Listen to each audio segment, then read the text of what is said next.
Episode की शुरुआत में हम अपनी फीमेल लीड वेनशुशी को देखते हैं, जो कि एक फिल्म प्रोड्यूसर है। वह अभी अपने फिल्म के प्रमोशन मीटिंग में जा रही होती है। यह है प्रमोशन का साइट। जब वेनशुशी जा रही होती है तो उसे किसी का कॉल आता है और वह कॉल रिसीव करके बातें करने लगती है। तभी आसमान से हमारे मेन लीड की एंट्री होती है और वह बताता है कि उसका नाम चीयू है और वह अर्थ पर सेकंड बार आया है। उसने 3000 साल पहले जो गलती की थी वह उसे सुधारने आया है। और तभी उसका वेनशुशी की कार से एक्सीडेंट हो जाता है। जब वेनशुशी जाकर देखती है तो वहाँ पर कोई भी नहीं होता है। वह उसे सारे जगह ढूंढती है और वापस जाकर कार में बैठ जाती है। जब वह पीछे देखती है तो वहाँ पर तो चीयू होता है। वह उससे पूछती है कि वह कौन है, तो चीयू उसे 3000 साल पहले किसी के एक्सीडेंट होने पर जो पनिशमेंट मिलती थी वो सब गिनाने लग जाता है। बट वेनशुशी डर जाती है और उस पर एक पेपर स्प्रे कर देती है। थोड़ी देर बाद बेहोश हो जाता है। फिर वेनशुशी चीयू को घसीट घसीट के कार की डिक्की में डालती है। तभी हम देखते हैं कि चीयू के पॉकेट से कुछ वहाँ पर गिर गया है। फिर वेनशुशी अपनी प्रमोशन मीटिंग में जाती है और अपनी कार को सीधे पार्किंग एरिया में लेकर जाती है। वहाँ पर उसकी सेक्रेटरी आ जाती है और वह पूछती है कि उसने चीयू को किडनैप क्यों किया है। बट वेनशुशी बोलती है उसने किसी को भी किडनैप नहीं किया है, उसे बस एक छोटा सा एक्सीडेंट हो गया है। फिर वेनशुशी चीयू को चेक करने लगती है कि वह जिंदा है या मर गया। फिर वह अपनी सेक्रेटरी से चीयू का ध्यान रखने के लिए बोलती है और मीटिंग में चली जाती है। ये है वेनशुशी के बॉस तांगमा और ये है एक और फिल्म प्रोड्यूसर सुमिंग। हर ड्रामा में एक ऐसी गर्ल होती है जो कि नहा धो के हीरोइन की लवर के पीछे पड़ी होती है और ये वही गर्ल है। और ये है फेमस एक्ट्रेस डोला। ये वेनशुशी की फ्रेंड होती है। इधर जब चीयू को होश आता है वह कार की डिक्की से बाहर जाने की कोशिश कर रहा होता है। बट वेनशुशी की सेक्रेटरी उसे देखकर डर जाती है और उस पर दोबारा से स्प्रे कर देती है। वह दोबारा से बेहोश हो जाता है। जब चीयू को होश आता है तो वह खुद को वेनशुशी के घर में पाता है और वह सारी चीज़ों को बड़े ही आश्चर्य से देख रहा होता है। उसे ऐसा करते हुए वेनशुशी और उसकी सेक्रेटरी भी देख रहे होते हैं। फिर चीयू उन दोनों से पूछता है कि वह अभी कहाँ पर है और उसने इन दोनों से कभी भी कोई भी दुश्मनी नहीं की है, तो ये दोनों उसे बार बार हर्ट क्यों कर रहे हैं। बट वह एंशिएंट चाइनीज़ लैंग्वेज में बात कर रहा होता है। अगर हमारे सामने कोई भी संस्कृत में बात करेगा तो हमें जैसे फील होगा इन दोनों को भी वैसे ही फील होता है। फिर चीयू बोलता है कि अगर वो दोनों इसके क्वेश्चन का आंसर नहीं देना चाहते तो ये वहाँ से जा रहा है। बट वेनशुशी उसे रोकते हुए बोलती है कि वह श्योर है ना एक्सीडेंट के बाद उसके बॉडी में कहीं भी कोई भी इंजरी नहीं है। वह उसे अपनी सेफ्टी के लिए लॉक करके रखी है और वह अपने साथ स्प्रे भी अपनी सेफ्टी के लिए ही रखती है। बट स्प्रे को देखते ही चीयू को लगने लगता है कि वेनशुशी उस पर दोबारा स्प्रे करने वाली है, इसलिए वह स्प्रे को छीन लेता है और अपने हाथ के लॉक को वेनशुशी को पहना देता है और वेनशुशी से पूछता है कि उसका स्टार की कहाँ पर है। बट वेनशुशी बोलती है कि वह किसी भी स्टार की के बारे में कुछ भी नहीं जानती है। तो चीयू उसे वहीं पर पटक देता है और बिल्डिंग के टेरेस पर जाता है और अपने पावर्स के थ्रू मॉडर्न वर्ल्ड के बारे में सब कुछ जानता है। उसके बाद वह बोल रहा होता है कि वह इस मॉडर्न वर्ल्ड में उसे कहाँ पर ढूंढे, कैसे ढूंढे, उसका स्टार की भी खो गया है। बट तभी वहाँ पर 2 लेबर्स आते हैं और उसे पकड़ लेते हैं और बोलते हैं कि तुम ऐसा मत करो। उन्हें लग रहा होता है कि चीयू वहाँ से कूदकर अपने आप को मारने वाला है। बट चीयू उन्हें बताता है कि वह अभी सुसाइड नहीं करने वाला है, वह तो यहाँ पर खड़े होकर टेम्पल को ढूंढ रहा है। फिर वो दोनों उसे अपने साथ लेकर जाते हैं और टेम्पल जहाँ पर है उसे दिखा देते हैं। आगे हम वेनशुशी और मिस्टर तांगमाओ को साथ में डिनर करते हुए देखते हैं। यहाँ हमें पता चलता है कि मिस्टर तांगमाओ वेनशुशी को बहुत ज़्यादा लाइक करता है। वह अपने तरीके से वेनशुशी का बहुत ज़्यादा ख्याल रखता है। बट वेनशुशी हमेशा ही उसके सामने अनकंफर्टेबल होती है। जब वेनशुशी उसे थैंक यू बोलती है आज के हेल्प के लिए, तो तांगमाओ उससे पूछता है कि क्या वह श्योर है। वह उसे अब भी मिस्टर तांगमाओ ही बोलना चाहती है। आगे चीयू टेम्पल जाता है और इन दोनों से मिलता है। ये दोनों इसे 3000 साल बाद देखकर चौंक जाते हैं। फिर ये दोनों इसे अपने घर लेकर जाते हैं, जहाँ पर चीयू इन दोनों को बता रहा होता है कि वह यहाँ पर पिछली गलती को सुधारने के लिए आया है। बट ये दोनों पीछे से बिना साउंड किए आपस में बातें कर रहे होते हैं कि अभी तक का चीयू का पनिशमेंट पीरियड ख़त्म नहीं हुआ है और वह धरती पर वापस आ गया है। अगर हेडक्वार्टर को पता चला कि इन दोनों दोनों ने चियू की हेल्प की है तो ये दोनों मुसीबत में पड़ जाएंगे। बट चियू इन दोनों से बहुत ज़्यादा सीनियर गॉड होता है, इसीलिए ये दोनों चियू को डायरेक्ट मना भी नहीं कर पा रहे होते हैं। बट चियू इनसे बोलता है कि वह भी इनकी तरह से बिना साउंड किए बातें कर सकता है, इसलिए वह इन दोनों की बातें सुन रहा था। फिर चियू इन दोनों को डराने के लिए उन पर अपने पावर्स यूज़ करने की कोशिश करता है, बट उसके पावर्स काम ही नहीं करते हैं। और फिर वह बोलता है कि अगर उन दोनों ने उसकी हेल्प नहीं की तो वो यहीं पर रहेगा। अब बेचारे मजबूर हो जाते हैं और उसकी हेल्प करने के लिए रेडी हो जाते हैं। फिर ये दोनों उसका गेटअप चेंज करते हैं और उसे बहुत सारे पैसे भी देते हैं और मॉडर्न वर्ल्ड के बारे में बहुत कुछ समझाते हैं। फिर चियू उनसे बोलता है कि उसे एक और चीज़ चाहिए, तो वो लोग बोलते हैं क्या चाहिए, तो चियू उनसे मोबाइल मांग लेता है। बट वो लोग बहाना बनाने लगते हैं कि वो कुछ भी नहीं है। बट चियू उन्हें बताता है कि वह मॉडर्न वर्ल्ड में कम्युनिकेशन डिवाइस है, तो उन्हें मजबूरी में उसे देना ही पड़ता है। फिर चियू उन दोनों से बोलता है कि उसे उनसे एक और हेल्प चाहिए। फिर वह उन दोनों से स्टार मैप कहाँ मिलेगा पूछ लेता है, बट ये दोनों बोलते हैं कि स्टार मैप कहाँ मिलेगा, इन्हें तो कुछ भी नहीं पता, इसके लिए उसे क्यूरेटर से जाकर मिलना चाहिए, क्यूरेटर्स को ही सब कुछ पता होगा। तो वेनसूसी डिनर करके जा रही होती है तो कोई पीछे से आकर उसको चोटी खींचने लगता है। यह ली हानसू है, वेनसूसी का चाइल्डहुड फ्रेंड है। यहाँ हमें इन दोनों के कन्वर्सेशन से पता चलता है कि ली हानसू वेनसूसी के बारे में सब कुछ जानता है और वह उसका बचपन से बहुत अच्छे से ख्याल रखता है। ली हानसू वेनसूसी को घर लेकर जाता है और हम चियू को मोबाइल लेकर खड़े हुए देखते हैं। वह सोच रहा होता है कि चाहे समय कितना भी बदल गया हो, सारी चीज़ें चेंज हो गई हो, फिर भी वह उसे ढूंढ कर ही रहेगा। यहाँ हमें समझ आता है कि वह किसी को ढूंढ रहा है जो 3000 साल पहले इसने जो गलती की थी उसे सुधारने के लिए। इधर ली हानसू भी अपने घर पर होता है और वेनसूसी की बहुत सारी पेंटिंग्स बनाया होता है, जिन्हें देख देख कर वह सोच रहा होता है कुछ। इधर सुमिंग को भी देखते हैं जो कि अपने कंपनी के शुरुआती फ़ोटो को देख रही होती है।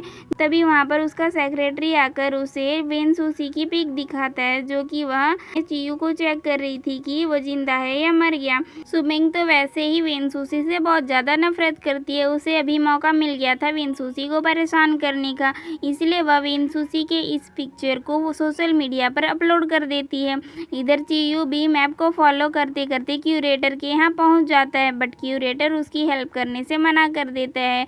तो चियू उसे ब्लैकमेल करने लगता है। वह उसके पास्ट के बारे में सब कुछ उससे बोलने लगता है कि उसने अर्थ पे आने के बाद एक ह्यूमन गर्ल से शादी भी की थी और उसका एक बेबी भी था, जिसके लिए उसने गॉड वर्ल्ड के बहुत सारे रूल्स भी तोड़े थे।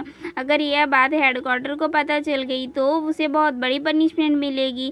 इसके बाद क्यूरेटर चियू की हेल्प करने के लिए मान जाता है। फिर क्यूरेटर उसे बताता है कि उसके डेस्टिनी राइटिंग पेन को वह एक दिन में सिर्फ एक ही बार यूज़ कर सकता है और अभी उसका पनिशमेंट पीरियड ख़त्म नहीं हुआ है, फिर भी वह अर्थ पर आया है, इसलिए उसके पावर्स ख़त्म होने लगे हैं। अगर वह अर्थ पर फिर भी कंटिन्यू रहेगा तो शायद एक दिन ऐसा समय आएगा कि वह वापस जाना चाहेगा तो भी वह वापस नहीं जा पाएगा और यहीं पर डिसअपीयर हो जाएगा। बट चियू बोलता है कि वह किसी भी कीमत पर अपने पास्ट के मिस्टेक को ठीक करना चाहता है। क्यूरेटर किसी और की स्टार की को यूज़ करता है और चियू को बोलता है कि पास्ट में हुए इंसिडेंट की वजह से उस पर्सन की एनर्जी बहुत ज़्यादा लॉस हो चुकी है और इसीलिए उसकी लाइफ 30 ईयर से ज़्यादा नहीं हो सकती, उससे पहले ही उसकी मौत हो जाएगी। बट अगर वह फोर्सफुली उसकी एनर्जी को फिक्स करने की कोशिश करेगा तो शायद इससे भी बड़ा कोई नुकसान हो सकता है। सन और मून जेड अर्थ पर लाइफ एनर्जी के फॉलो को बैलेंस में रखते हैं और सर्कल को अच्छे से चलाते हैं, बट उनमें एक खराबी आ गई थी जिसकी वजह से चियू को अर्थ पर भेजा गया था और उसे फिक्स करने के लिए कहा गया था। जब चियू अर्थ पर आया था तब अर्थ पर बहुत ही तबाही मची हुई थी, हर तरफ लड़ाई झगड़े चल रहे होते थे, लोग एक दूसरे को मार काट रहे थे। जैसे ही एक एरो इस लड़की को लगने ही वाला होता है तब चियू अपने पेन को यूज़ करता है और उसे बचा लेता है। चियू उस लड़की से बोलता है कि यहाँ पर बहुत ज़्यादा खतरा है, इसलिए वह चियू के साथ जाए, बट वह लड़की चियू पर ही गुस्सा होती है और बोलती है कि वह एक जनरल है, युद्ध में लड़ते लड़ते ही मरना उसकी डेस्टिनी है, उसने उसकी डेस्टिनी में इंटरफेयर किया है, इसलिए वह गुस्सा हो जाती है और चियू के हॉर्स को मारकर वहाँ से चियू को भगा रही होती है। बट वह देखती है कि 3 एरोज जाकर चियू को लगने ही वाले हैं, इसीलिए वह जाती है और उन एरोज को खुद पर ले लेती है और उसकी मौत वहीं पर हो जाती है। तभी चियू का कोई इम्पोर्टेंट चीज़ नीचे गिर जाता है और टूट जाता है। फिर चियू को वहाँ से पनिशमेंट के लिए भेज दिया जाता है। आगे लिहांशु और वेनसूसी एक पार्क में बैठे होते हैं, जहाँ पर वेनसूसी लिहांशु से कहती है कि वो आगे लिहांशु की लिखी स्टोरी पर मूवी बनाएगी, बट लिहांशु को खुद पर बिल्कुल भी भरोसा नहीं होता है। वह खुद को बहुत ज़्यादा अंडर एस्टिमेट करता है। वह वेनसूसी को मना कर रहा होता है, बट वेनसूसी कहती है कि उसे लिहांशु पर पूरा भरोसा है। इधर चियू भी मैप को फॉलो करते करते उसी पार्क में आ जाता है। जब वह लिहांशु और वेनसूसी को साइकिल चलाते हुए देखता है तो उसे उनमें जीवान नज़र आ रही होती है।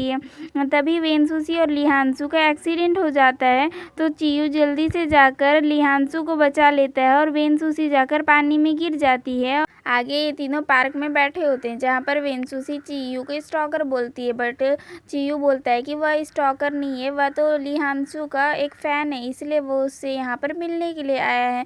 बट वेनसूसी को अभी भी भरोसा नहीं होता है, इसलिए वह चियू से लिहांशु के कॉमिक के बारे में पूछने लगती है। तो चियू लिहांशु के कॉमिक की हिस्ट्री, ज्योग्राफी, फिजिक्स, केमिस्ट्री पूरी कुंडली निकाल के बता देते हैं, बट वेनसूसी को अभी भी भरोसा नहीं होता है, इसलिए वो उसे पीछे मुड़कर थोड़ी देर खड़े रहने के लिए बोलती है। उसके बाद ये दोनों वहाँ से भाग जाते हैं। चियू को ये पता होता है, बट वो स्माइल करते रह जाता है। जब ये लोग भाग रहे होते हैं तभी उसके पास उसकी सेक्रेटरी का कॉल आता है। सेक्रेटरी वेनसूसी को उसका फ़ोन चेक करने के लिए बोलती है। जब वेनसूसी देखती है तो सोशल मीडिया पर उसका फ़ोटो अपलोड हो चुका होता है और सारे जगह उसी के बारे में चर्चा चल रहा होता है। वेनसूसी के पास तांगमाओ का कॉल आता है। तांगमाओ बोलता है कि उसे वेनसूसी पर पूरा भरोसा है, यह भले ही एक मिसअंडरस्टैंडिंग होगा। वह वेनसूसी को मीडिया के किसी भी क्वेश्चन का आंसर देने से मना करता है और बोलता है कि वह उसे ऑफिस ले जाने के लिए अभी आ रहा है, तब तक वह वहाँ से कहीं भी ना जाए। इधर चियू भी दो गॉड्स के पास जाता है और बताता है कि उसे जीवान मिल गई है, बट 30 इयर्स की होने तक उसकी लाइफ को बहुत ज़्यादा खतरा होगा, तो उनके पास कोई आइडिया है क्या उसे प्रोटेक्ट करने का। ये दोनों तो कब से देख रहे थे कि उनके पास कोई बहाना मिले और वो दोनों चियू को अपने घर से भगा दें, तो इन्हें तो बहाना मिल गया। ये दोनों बोलते हैं कि जीवान की लाइफ को खतरा है, तो चियू को हमेशा ही उसके साथ रहना चाहिए, तब जाकर वह उसे प्रोटेक्ट कर पाएगा। वो दुनिया भर के खतरों का नाम गिनाते हैं और चियू को वहाँ से जाने के लिए बोल देते हैं। वह वेनसूसी से बोलता है कि वह बिल्कुल भी परेशान ना हो, तांगमो उस प्रॉब्लम को हैंडल कर लेगा, बट वेनसूसी यहाँ पर भी अनकंफर्टेबल नज़र आ रही होती है। आगे वेनसूसी जाकर स्विमिंग को बहुत ज़्यादा चिल्लाती है, बट वह तो एक ढीठ किस्म की इंसान होती है, उस पर कोई भी इफेक्ट नहीं होता है। इधर कंपनी का बॉस भी तांगमो से बोल रहा होता है कि वेनसूसी की वजह से उनकी कंपनी को बहुत ज़्यादा लॉस होने वाला है, बट तांगमो उससे बोलता है कि वह इस प्रॉब्लम को हैंडल कर लेगा, वह कंपनी को लॉस होने नहीं देगा, इसलिए वह वेनसूसी को कुछ भी ना बोले। आगे ये तीनों डिसाइड करते हैं कि ये लोग जाकर चियू को ढूंढेंगे और सबकी मिसअंडरस्टैंडिंग क्लियर करेंगे। ये लोग जाने के लिए जैसे ही डोर ओपन करते हैं, सामने चियू खड़ा होता है। लिहांशु चियू को मनाने की कोशिश कर रहा होता है। वह बोलता है कि उसे दुनिया के सामने सारी चीज़ें क्लियर कर देनी चाहिए। पहले तो चियू नहीं मान रहा होता है, बट जैसे ही उसे पता चलता है कि लिहांशु अभी 30 इयर्स का होने वाला है, तो वह जल्दी से लिहांशु की हेल्प करने के लिए रेडी हो जाता है। बट उसकी एक कंडीशन होती है कि उसकी हेल्प करने के बाद वेनसूसी कभी भी लिहांशु से ना मिले। वेनसूसी के बुरे कर्मों का इफेक्ट लिहांशु पर पड़ने लगा है। उसी की वजह से पार्क में टुक टुक से लिहांशु का एक्सीडेंट होने वाला था। ये सब सुनकर वेनसूसी को बहुत ज़्यादा गुस्सा आता है। इसके बाद लिहांशु चियू को अपने घर से बाहर निकाल देता है। आगे चियू दोबारा से इन दो गॉड्स के पास आ जाता है। उसे देखते ही ये दोनों सोचने लगते हैं दोबारा से यहाँ पर क्यों आ गया। ये दोनों बातें करते हैं क्या इन्हें पुलिस को इन्फॉर्म कर देना चाहिए। यह सुनते ही चियू को एक नया आइडिया आ जाता है और वह पुलिस स्टेशन पहुँच जाता है और वहाँ जाकर वह वेनसूसी के खिलाफ FIR करा देता है कि उसने उसे किडनैप करने की कोशिश की थी। फिर पुलिस वेनसूसी से पूछताछ करने लगते हैं। इधर लिहांशु चियू से पूछता है कि उसने वेनसूसी के खिलाफ कंप्लेंट क्यों कर दी है, तो वह बोलता है कि उसी ने तो कहा था कि दुनिया के सामने सब कुछ बता देना है, तो इसलिए वह जाकर पुलिस वाले को सब कुछ बता दिया, अब सब कुछ क्लियर है। बट वह उसे बोलने लगता है कि उसने ऐसा करके वेनसूसी को और प्रॉब्लम में डाल दिया है, वह जाकर अपना कंप्लेंट वापस ले। बट वह नहीं मान रहा होता है। वह बोलता है कि उसने तो सच बोला है, वह अब जाकर झूठ नहीं बोलेगा।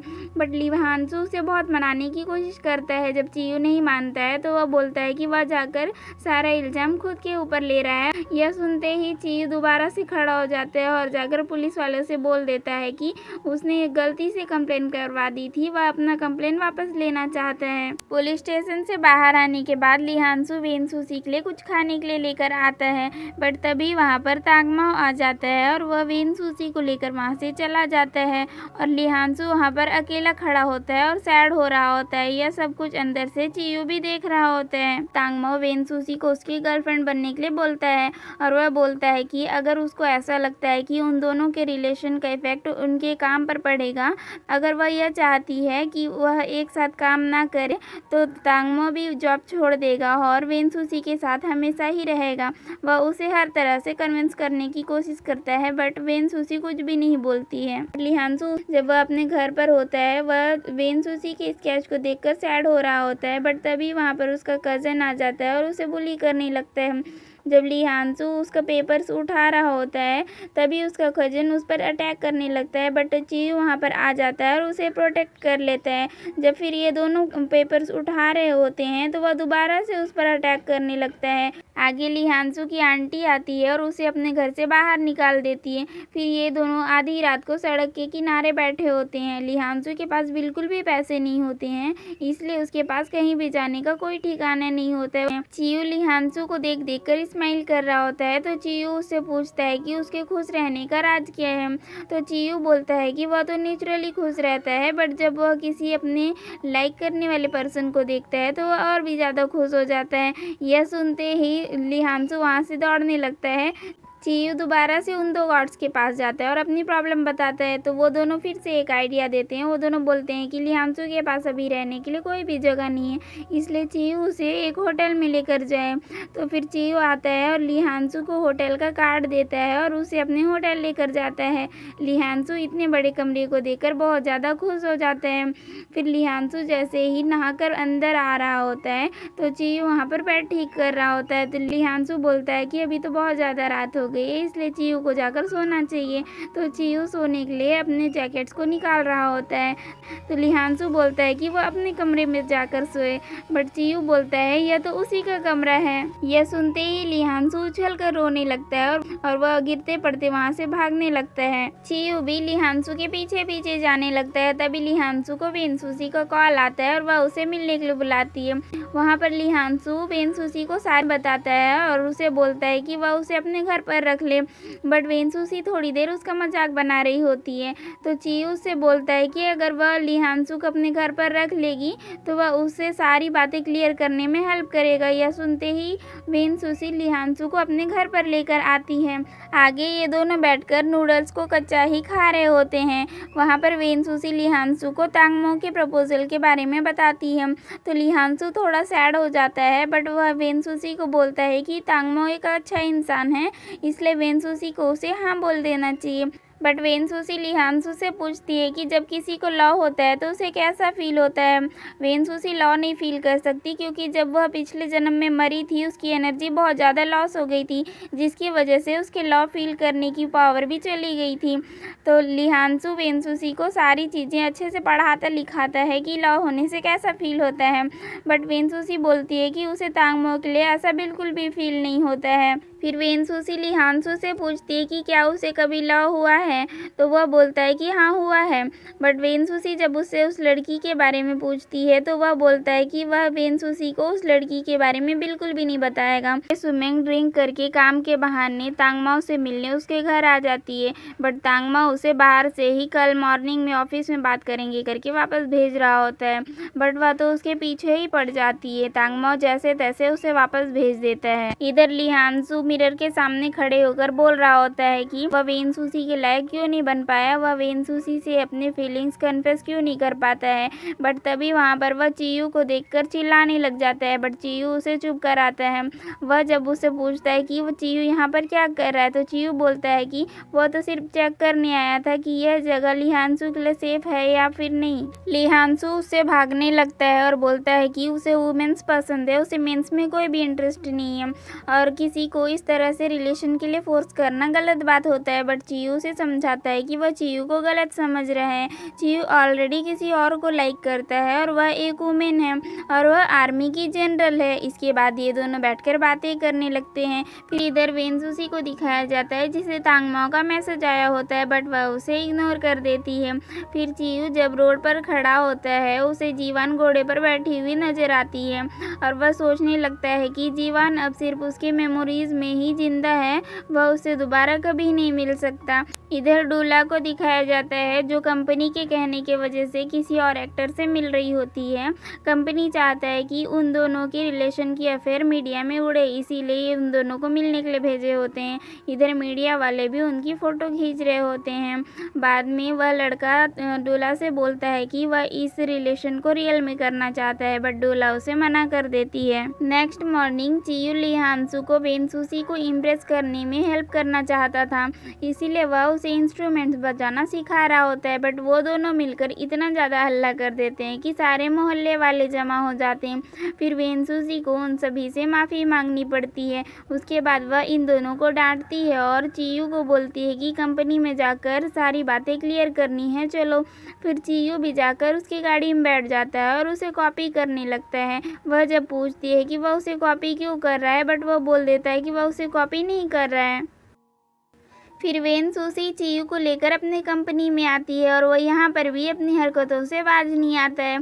उसके बाद ये सारे लोग मिलकर एक डिसीजन लेते हैं कि ये लोग एक बैंक्वेट अरेंज करेंगे। उसके बाद मीडिया के सामने वेनसूसी और चियू के रिलेशन को लेकर जो भी मिसअंडरस्टैंडिंग है उसे क्लियर करेंगे। उसके बाद सुमिंग जानबूझकर वेनसूसी को दिखाने के लिए तांगमो के पास जाकर उसका जैकेट वापस करने लगती है और बोलती है कि कल रात वह उसे उसके घर से लेकर गई थी, बट तांगमो क्लियर बोल देता है कि कल रात को वह उसे अपने घर के अंदर इनवाइट नहीं किया था। उसके जाने के बाद तांगमो वेनसूसी से अपना आंसर मांगता है उसके प्रपोजल का, बट वेनसूसी अभी भी कुछ भी नहीं बोलती है, तो तांगमो बोलता है कि वह उसके आंसर का वेट करेगा। आगे वेनसूसी चियू को सारी बातें पढ़कर सुना रही होती है कि उसे मीडिया के सामने क्या क्या बोलना है और चियू ध्यान से सुन रहा होता है। उसमें लिखा होता है कि चियू को बियर पीना बहुत ज़्यादा पसंद है, इसलिए वह 20 बॉटल बियर पी लिया था और वेनसूसी की गाड़ी के सामने आ गया था। वेनसूसी की इसमें कोई भी गलती नहीं है और ये दोनों चाइल्डहुड फ्रेंड है, इसलिए वेनसूसी ने उसकी हेल्प करने के लिए उसे उसकी डिक्की में भरा था। इसके बाद वेनसूसी उसे शॉपिंग करने के लिए मॉल में लेकर जाती है और वहाँ पर उसे बहुत सारे ड्रेस ट्राई करवाती है। उसके बाद वह उसे हेयर कट करके वापस आने के लिए बोलती है और वहाँ से चली जाती है। आगे बैंक्वेट में सारे मेहमान आ रहे होते हैं और वेनसूसी बाहर खड़े होकर चियू का वेट कर रही होती है। वहाँ पर ड्विला जानबूझकर वेनसूसी के जैसे ड्रेस पहनकर आ जाती है। वह वेनसूसी से पहले ही पार्टी में एंट्री लेती है। वेनसूसी वहाँ पर खड़े रहकर चियू का बहुत देर वेट करती है। फिर लास्ट में वेनसूसी जब अंदर जा रही होती है तभी वहाँ पर चियू स्टाइल से एंट्री मारता है और फिर वह उसके पास जाता है और उसका हाथ पकड़कर आगे जाने लगता है। वेनसूसी बोलती है कि वह इतना लेट क्यों हो गया, तो वह बोलता है कि वह हेयर कट करवा रहा था इसीलिए लेट हो गया। और वेनसूसी उससे पूछती है कि वह ऐसे कपड़े पहनकर क्यों आया है, तो वह बोल देता है कि वह चाहती थी कि वह टाई पहनकर आए, तो वह वो पहनकर आ गया है। फिर ये दोनों स्टेज पर जाते हैं और वेनसूसी मीडिया के क्वेश्चंस का आंसर देती है। उसके बाद मीडिया वाले चियू से कुछ क्वेश्चन करना चाह रहे होते हैं, तो चियू जैसे जैसे वेनसूसी बोली थी सारी चीज़ें वैसे ही बोल देता है, बट मीडिया उसके अलावा भी कुछ जानना चाह रहे होते हैं। तो लोग वेनसूसी से लेकर कुछ पर्सनल क्वेश्चंस पूछने लगते हैं, बट चियू उल्टा पुल्टा आंसर करने लगता है, तो मीडिया में हलचल मच जाता है। तो फिर वहाँ पर तांगमाओ स्टेज पर आ जाता है और उन्हें साइड करके मीडिया को बोलने लगता है कि अगर उन्हें वेनसूसी की पर्सनल लाइफ के बारे में जानने में इतना ही ज़्यादा इंटरेस्ट है तो वह एक अनाउंसमेंट करना चाहता है और वेनसूसी को बुलाता है। जैसे ही वेनसूसी तांगमाओ के साइड जाने वाली होती है उसके कपड़े में पैर फंस जाता है और वह गिरने ही वाली होती है, बट चियू उसे बचा लेता है। ये देखकर मीडिया में और ज़्यादा खलबली मच जाती है और तभी चियू वेनसूसी के शोल्डर पर 3 एरोज के निशान भी देख लेता है और वह सोचने लगता है कि जीवान के 3 एरोज के निशान इसके शोल्डर पर कैसे हैं। फिर हमें यहाँ पर फ्लैशबैक दिखाया जाता है। जैसे ही जीवान को 3 एरोज लगते हैं तो चियू उसे पकड़ता है और फिर नीचे लेकर आता है, तभी उसका कोई चीज़ गिरकर टूट जाता है। जब जीवान मर रही थी, वह चीयू से बोलती है कि उसने चीयू को प्रोटेक्ट करने का अपना प्रॉमिस पूरा कर दिया है और आगे अगर कभी भी वह चीयू से मिलेगी तो वह उसे ही लाइक करेगी और वह उसी के साथ जाएगी। अभी उसने चीयू के साथ जाने से मना कर दिया था ना, इसीलिए बोल रही है। और फिर वह मर जाती है। चीयू वेनसूसी को देखकर सोच रहा होता है कि यह कैसा कोइंसिडेंट है, इसके शोल्डर पर 3 एरोज के निशान कैसे हैं। चीयू 3 एरोज के निशान को देखने के लिए वेनसूसी का दुपट्टा खींच देता है। फिर तांगमो वहाँ पर आता है और वेनसूसी को वहाँ से लेकर चले जाता है। आगे तांगमो जाकर चीयू से मिलता है और उसे वार्न करता है कि वह वेनसूसी से दूर रहे। आगे चीयू लिफ्ट के पास डोला से मिलता है और पहले ही जाकर लिफ्ट में खड़े हो जाता है। लिफ्ट में जाते टाइम चीयू का कुछ ऐसा हालत होता है, उसे लिफ्ट से बहुत ज़्यादा डर लगता है। आगे तांगमो वेनसूसी को घर छोड़ने जाता है और उसे बोलता है कि वह चीयू से दूर रहे। इधर चीयू भी क्यूरेटर के पास दोबारा से जाता है और उससे बोलता है कि उसने तो कहा था कि ली हांसू ही जीवान है, तो फिर उसने 3 एरोज के निशान किसी और के पास कैसे देख लिए। तो क्यूरेटर उसे बोलता है कि उसने वेनसूसी के पास वो 3 एरोज के निशान देखे होंगे और वह बताता है कि जब कोई 2 पर्सन आपस में बहुत ज़्यादा क्लोज रहते हैं तो उनकी एनर्जीज मैग्नेटिक फील्ड के कारण उलझ जाती हैं। उन दोनों के साथ भी ऐसा ही हुआ है, इसलिए 3 एरोज के निशानों से वेनसूसी के बॉडी पर नजर आए होंगे। वेनसूसी लिहांसू से बोलती है कि वह उसका पेन नहीं समझ सकता, बट लिहांसू बोलता है कि वह उसका पेन समझ सकता है क्योंकि फ्लैशबैक में चीयू आया था और उसे इस तरह से उसके बॉडी पर 3 एरोज को ढूंढा था और जैसे ही तलाशी खत्म हो गया था उसके बाद वह शरीफी से उसे सॉरी बोलकर वहां से चला गया था। बट बेचारा लिहांसू नीचे बैठकर रोता ही रह गया था। टांगमाओ का एक एम्प्लॉय आकर उसे चीयू के बारे में इंफॉर्मेशन देता है कि चीयू एक वेल्दी फैमिली से और एक बहुत अच्छे स्कूल्स में भी पढ़ाई किया था, बट उसका किसी भी कंपनी से कोई भी कनेक्शन नहीं है, वो कहीं पर भी काम नहीं करता है, इसका कोई भी रिकॉर्ड खराब नहीं है। पर इनका बॉस वेनसूसी से बोल रहा होता है कि उसके मूवी को बहुत अच्छा रिस्पॉन्स मिल रहा है, ये सभी चीज़ चीयू की वजह से हो रहा है, इसलिए वह चीयू के साथ एक कॉन्ट्रैक्ट करना चाह रहा होता है। बट तांगमो और वेनसूसी दोनों ही इसके लिए मना कर रहे होते हैं। बट इनका बॉस बोलता है कि इनकी इंडस्ट्री के लिए सबसे इम्पोर्टेंट चीज़ है ऑडियंस का अटेंशन, जो कि चीयू के पास बहुत ज़्यादा है, इसलिए वह उसके साथ कॉन्ट्रैक्ट करना चाह रहा होता है और बोलता है कि वेनसूसी की मूवी को पहले रिलीज़ करेंगे और सुमिंग की मूवी को बाद में रिलीज़ करने का डिसीजन लेते हैं यहाँ पर। तो वेनसूसी बोलती है कि ऐसा करना सुमिंग के साथ सही नहीं होगा, बट तांगमो बोलता है कि इसमें उसकी कोई भी गलती नहीं है, ऑडियंस का जिसको ज़्यादा रिस्पॉन्स मिला है उसे पहले रिलीज़ कर रहे हैं। अभी वहाँ पर सुमिंग आती है और बोलती है कि उसे तांगमो से अकेले में कुछ बात करनी है, बट तांगमो बोलता है कि वह अभी बिजी है, उसे काम है, इसलिए वह अभी यहीं पर कुछ भी जो बोलना है बोल दे। तो वेनसूसी उनसे बोलती है कि उसे कुछ काम है और फिर उन दोनों को वहाँ पर अकेले बात करने के लिए बोलकर वो वहाँ से चली जाती है। फिर सुमिंग उसे डांटती है कि उसके साथ ऐसे क्यों किया जा रहा है, बट तांगमो बोलता है कि उसकी मूवी की गलती है, इसमें वो कुछ भी नहीं कर सकता और वहाँ से चला जाता है। लिहांसू पेंटिंग बना रहा होता है और यह लड़की वहाँ पर बैठकर उसे देख रही होती है। यह लड़की लिहांसू की स्टूडेंट है क्योंकि लिहांसू ट्यूशन भी पढ़ाता है और यह लड़की लिहांसू को बहुत ज़्यादा लाइक करती है, बट लिहांसू इसे एक बच्चे की तरह ही ट्रीट करता है। लिहांसू उसे बोलता है कि वो यहाँ बैठकर उसे क्यों देख रही है, अगर वह स्कूल से जल्दी आ गई है तो उसे अपने फ्रेंड्स के साथ बाहर जाकर घूमना चाहिए। बट वह बोलती है कि वह तो लिहांसू के साथ ही जाएगी वरना वह कहीं नहीं जाएगी, बट लिहांसू उसे जाने से मना कर देता है।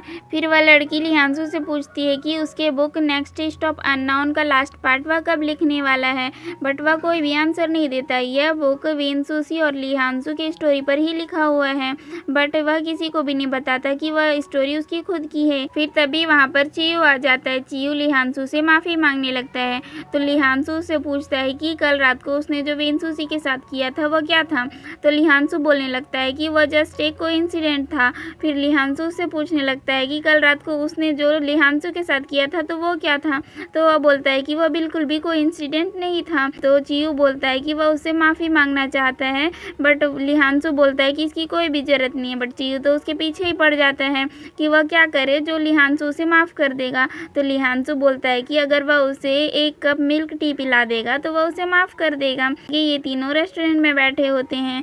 यहाँ लिहांसू उस लड़की को डांट रहा होता है कि उसे तो बस 1 कप मिल्क टी ही पीनी थी, तो वह उसे इतने महंगे रेस्टोरेंट में क्यों लेकर आई है। तभी उसे वेनसूसी को कॉल आता है और वह उसे अपनी कार को घर लेकर जाने के लिए बोल रही होती है, बट चीयू उसके मोबाइल को खींच लेता है और वह वेनसुसी से बोलता है कि आगे से लिहांशु कभी भी उसके काम को नहीं करेगा और वह लिहांशु से दूर रहे। वेनसुसी ये सब सुनकर एकदम चौंक जाती है और वह इधर बातें कर ही रही होती है। तभी उसके पास चेनिंग किसी पेपर को लेकर आता है और बोलता है कि यह डिलीवरी रिसिप्ट है, उस पर साइन कर दे। तो वेनसुसी उस पर साइन कर देती है। इधर सुमिंग बहुत ज़्यादा सैड होती है और उनके बॉस के साथ बैठकर ड्रिंक कर रही होती है। आगे हम देखते हैं कि उनका बॉस बोल रहा होता है कि सुमिंग बिल्कुल भी परेशान ना हो, वह वेनसुसी को देख लेगा, उसे परेशान करने के बहुत ज़्यादा तरीके हैं। आगे सुमिंग के पास एक पार्सल आता है जिसमें सुमिंग को एक कैसेट मिलता है और वह उसे देखकर किसी से बातें करने लगती है। इधर वेनसुसी लिहांशु के पास पहुंच जाती है। उसके बाद लिहांशु और वेनसुसी साथ में घर जा रहे होते हैं और चियू उनको फॉलो कर रहा होता है। जैसे ही वो लोग घर पहुंच जाते हैं, वेनसुसी चियू को बोलती है कि वो लोग सेफली घर पहुंच गए हैं, अब उसे यहाँ से जाना चाहिए और उसे भगा रही होती है। बट चियू फिर भी बोल रहा होता है कि वेनसुसी लिहांशु का बहुत अच्छे से ख्याल रखें और उसके पीछे पीछे जा रहा होता है। तो वेनसुसी उसे डांटने के लिए पीछे पलटती है, बट उसका पैर स्लिप हो जाता है और उन दोनों के फोरहेड टच हो जाते हैं, जिसकी वजह से चियू को एक फ्लैशबैक नज़र आता है जहां पर जीवान बोल रही होती है कि उसे कैटल वुल बहुत ज़्यादा पसंद है क्योंकि वह हवा के साथ उड़ते हैं और दुनिया के अंत तक का जाते हैं।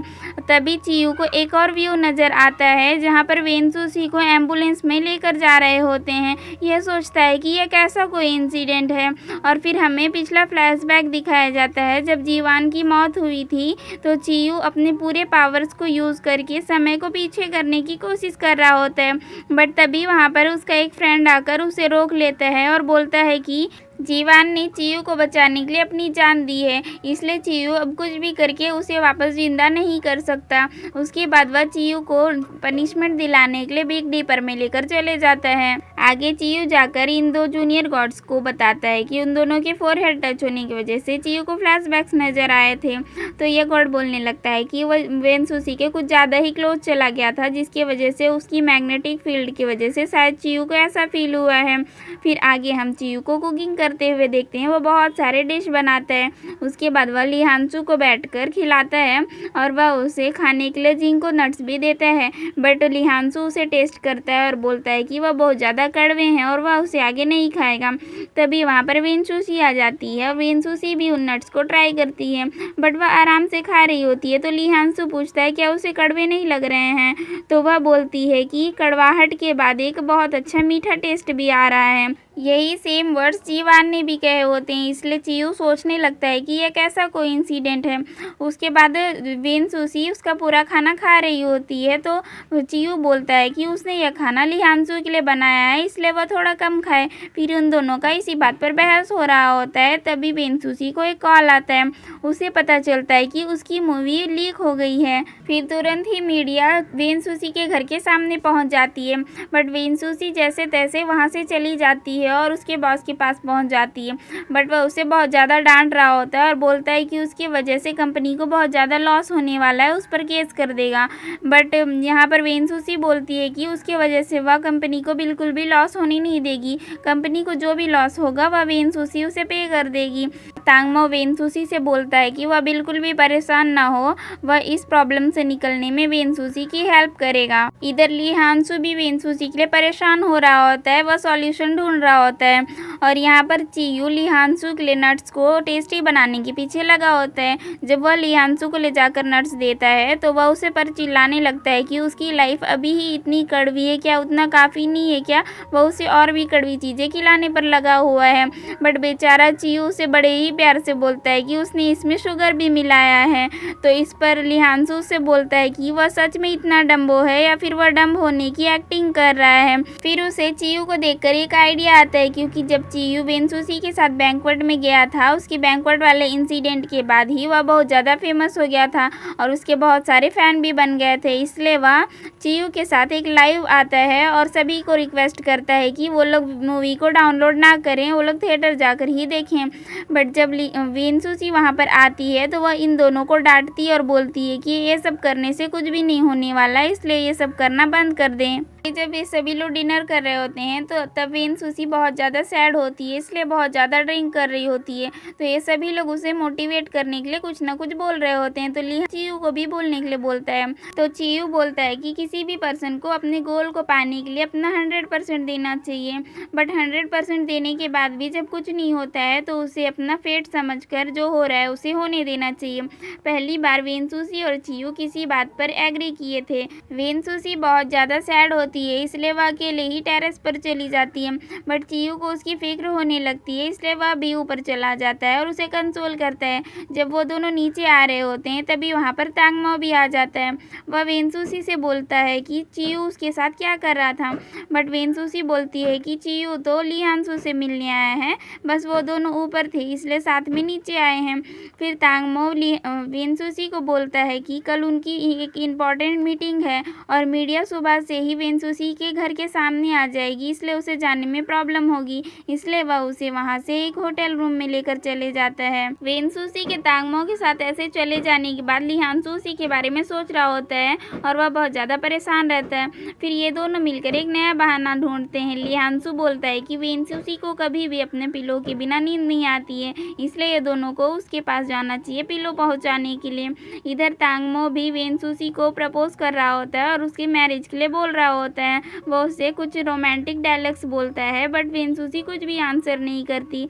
जैसे ही तांगमो वेन सुशी को किस करने वाला होता है तभी वहाँ पर उनके रूम का बेल बज जाता है। यहाँ पर तो ये दोनों आए होते हैं पिलो पहुँचाने के लिए। तांगमो को उन दोनों को देखकर बहुत ज़्यादा गुस्सा आ रहा होता है क्योंकि वो दोनों उसे डिस्टर्ब कर दिए थे। फिर तांगमो लिहानसू से बोलता है कि वो अब पिलो पहुँचा चुका है तो उसे यहाँ से जाना चाहिए, बट लिहानसू बोलता है कि अभी तो बहुत ज़्यादा रात हो गई इसलिए वो भी यहीं पर रुकेगा। तो तांगमो चियू से पूछता है तो चियू बोलता है कि अगर लिहानसू को यहाँ रुकना है तो चियू को कोई प्रॉब्लम नहीं है। तो तांगमो को गुस्सा आता है और वो वहाँ से चले जाता है। फिर चियू भी वेन सुशी की गाड़ी को लेकर जा रहा होता है, तभी उसे अपना स्टार की भी मिल जाता है। वेन सुशी रात को सोते टाइम तांगमो की ही बातों के बारे में सोच रही होती है। इधर तांगमो बार में बैठकर बहुत ज़्यादा ड्रिंक कर रहा होता है क्योंकि उसका प्लान खराब हो गया था। तभी वहाँ पर सुमेंग आती है और उसे वेन सुशी के खिलाफ भड़काने की कोशिश करती है, बट तांगमो उससे बोलता है कि अगर उसने वेन सुशी को हर्ट करने की कोशिश की तो वह उसे छोड़ेगा नहीं। बट वह सुमेंग बोल देती है कि अगर उसके अलावा कोई किसी और ने उसे हर्ट करने की कोशिश की तो वो क्या करेगा, बट वह यहाँ पर उसका हिंट समझ नहीं पाता है। नेक्स्ट मॉर्निंग जब तांगमो वेन सुशी को लेने के लिए जाता है तब तक वो वहाँ से चली गई होती है। इधर लिहानसू को देखते हैं, वही स्टूडेंट दौड़कर आकर लिहानसू से चिपकने की कोशिश करती है, बट लिहानसू उसे भाव नहीं दे रहा होता है। वह उसे जिद करती है कि वो दोनों साथ में लंच करेंगे, बट वह उसे समझाता है कि वह अभी स्कूल बंक करके आई है, उसके टीचर्स देखेंगे तो क्या सोचेंगे।